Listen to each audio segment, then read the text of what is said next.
Okay, a few words about Paul Pope. I want to meet him because I think he is a genius.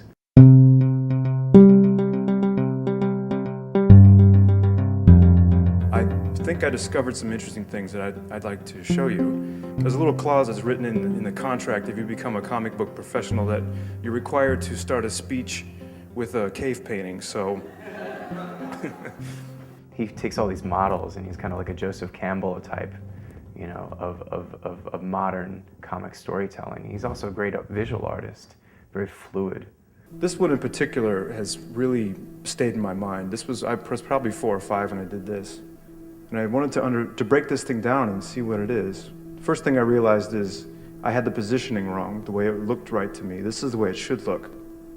So as I started to trace the picture and to work it out, I realized it's a framed picture of an airplane flying, and then we see that it's a landscape with buildings. And by this point I could realize that this is a World War II setting.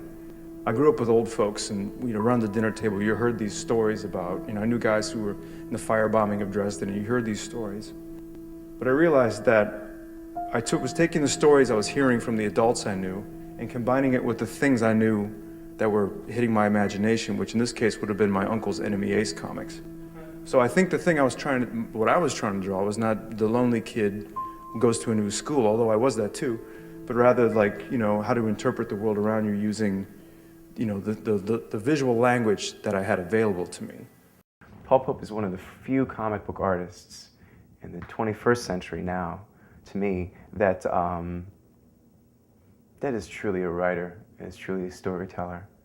So they gave me Batman. They let me do what I wanted with him. And you think, what's the first thing you can do with this character? You've seen it a million times, And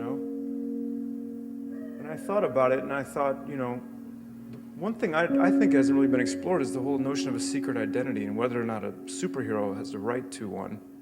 And by extension, whether or not a person has a right to a private life.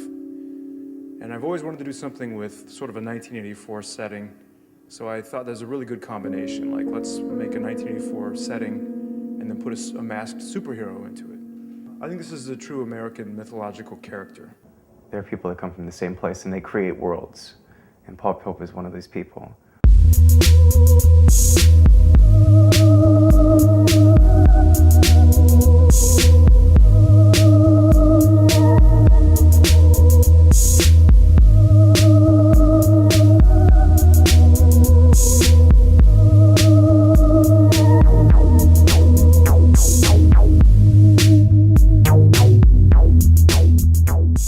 Is another thing that stretches back to the 70s, but it also connects to Mark's work tonight because the American cartoonist Jack Kirby is responsible for so much of what we think of as American comics. Captain America, the Hulk, Fantastic Four, maybe even the X-Men. I mean, we think about American superheroes. I mean, you think about Batman and Superman, but Kirby's responsible for a lot of this material. Some of the songs that I'm going to be playing tonight were inspired by our conversations that we had very recently regarding Batman and also some other things. The Mother Box idea, for one, of Kirby. You may be a superhero, but you don't know all the theory.